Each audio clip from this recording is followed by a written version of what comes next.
Hello everyone. आज की अपने इस वीडियो में हम गुप्त काल के बारे में डिस्कशन करेंगे। गुप्त काल से रिलेटेड जो भी क्वेश्चन है वो यहाँ पर बताए जाएंगे, ठीक है। और ये वाला सेशन आपके लिए बहुत ही ज़रूरी, बहुत ही इम्पॉर्टेंट होने जा रहा है, क्योंकि यहाँ पर जितने भी क्वेश्चन हैं वो आपके लिए बहुत ही महत्वपूर्ण हैं। और दूसरी बात कि आपको इस सेशन को बहुत ही अच्छे से समझना है और पूरा देखना है, ताकि सारे क्वेश्चन के आंसर आप सही आंसर उसके दे सकें, ठीक है। तो चलिए वीडियो को स्टार्ट करते हैं। सबसे पहला क्वेश्चन यहाँ पर, सबसे बेसिक क्वेश्चन जो है वो बनेगा, गुप्त वंश का संस्थापक कौन था। तो गुप्त वंश का संस्थापक था श्रीगुप्त, ठीक है। गुप्त वंश की नींव किसने रखी थी? श्रीगुप्त ने, ठीक है। इनका मतलब श्री गणेश किया था किसने? श्रीगुप्त ने, ठीक है। अगला क्वेश्चन क्या है? गुप्त वंश का महान सम्राट। अगर पूछ लिया जाए संस्थापक की बात, तो श्री गणेश किसने किया था? श्रीगुप्त ने, ठीक है। अगर महान सम्राट की बात करी जाए तो चंद्रगुप्त प्रथम को ही बोला जाता है, ठीक है। इसके बाद अगला क्वेश्चन क्या होगा? चंद्रगुप्त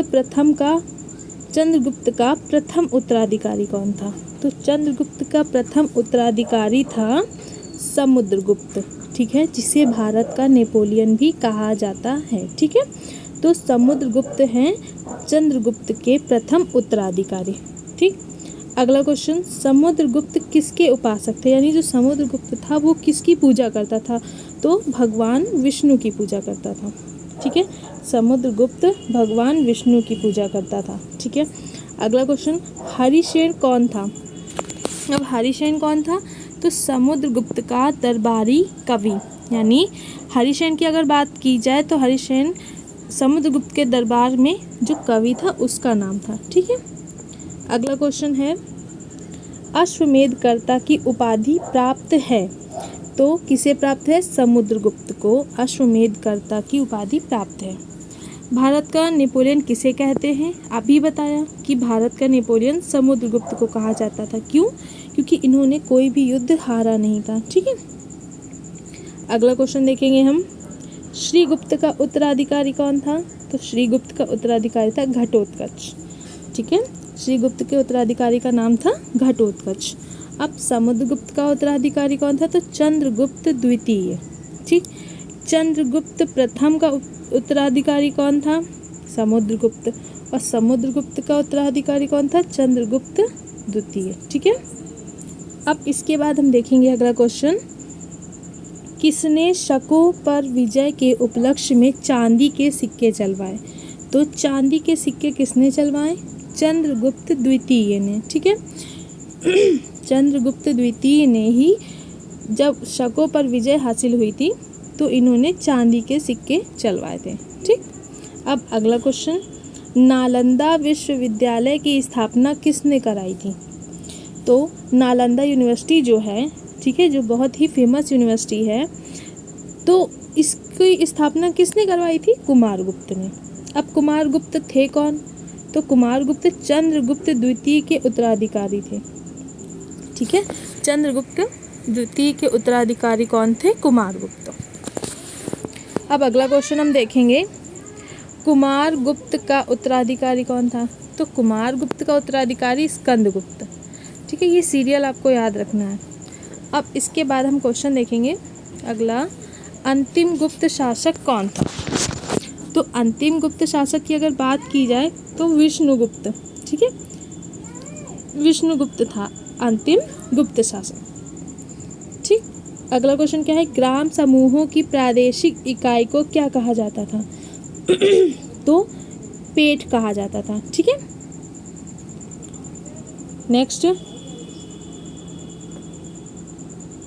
गुप्त काल का सबसे बड़ा व्यापारिक केंद्र कौन था? जहाँ पर व्यापार सबसे ज़्यादा किया जाता था वो स्थान, तो उज्जैन, ठीक है। उज्जैन जो है वो व्यापार का सबसे बड़ा केंद्र था गुप्त काल में। गुप्त काल की स्वर्ण मुद्रा को क्या कहा जाता था? तो दीनार कहते थे, ठीक है। जो सोने की मुद्रा चलवाई गई थी गुप्त काल में उसे क्या बोलते थे? दीनार बोलते थे, ठीक है। गुप्त वंश का राज चिन्ह क्या था? गुप्त वंश का राज चिन्ह था गरुड़, ठीक है। राज चिन्ह की बात की जाए अगर तो गरुड़ था। ठीक, अगला क्वेश्चन, चंद्रगुप्त के शासनकाल में संस्कृत भाषा के सबसे प्रसिद्ध कवि तो कालिदास। संस्कृत भाषा के जो सबसे फेमस पोएट थे, सबसे फेमस कवि थे, उनका नाम क्या था? कालिदास। और किसके काल में? चंद्रगुप्त के काल में। ठीक है, चंद्रगुप्त के शासनकाल में।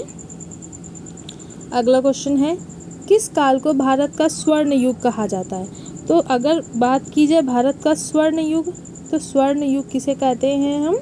गुप्त काल को बोलते हैं। ठीक है, गुप्त काल को ही भारत का स्वर्ण युग कहा जाता है। और इसी काल में चांदी के सिक्के चलवाए गए थे। ठीक है, जब शकों पर विजय हासिल करी थी। ठीक, और यहाँ पर जो सोने के सिक्के, जो स्वर्ण मुद्रा चलाई गई थी, स्वर्ण मुद्रा, उसे क्या बोलते थे? दीनार बोलते थे। ठीक है, उसे क्या बोलते थे? दीनार बोलते थे। ठीक है, इतनी सारी। और इसके संस्थापक का क्या नाम था? संस्थापक का नाम था श्रीगुप्त, है ना। और अगर महान सम्राट की बात की जाए तो चंद्रगुप्त। ठीक है, ये छोटे छोटे पॉइंट्स हैं जो आपको बहुत ही अच्छे से समझने हैं। और इस वीडियो को पूरा ध्यान से देखकर हर एक पॉइंट को आप नोट कर ले, ताकि आपको कब किसी भी तरह की कोई भी कन्फ्यूजन ना हो। ठीक है, आज का वीडियो यहीं पर समाप्त होता है।